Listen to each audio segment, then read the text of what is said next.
In order to find notification settings on Samsung Galaxy Watch 8, first of all, we need to go to Settings.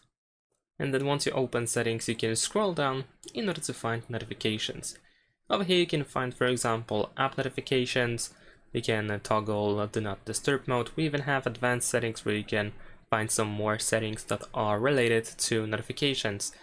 And if you're looking, for example, for notifications from phone apps, then you will have to do that on your phone. More precisely, you need to go to Galaxy Wearable, and then in watch settings you should be able to find notifications. Watch settings can be found, of course, in the main menu. Over here we can open watch settings, and then you can choose notifications, and you should be able to find phone notifications on watch over here. And also in advanced settings, for example, you also have some of these options, and you can go to app notifications in order to find notifications from your phone. Thanks for watching, leave a like and subscribe.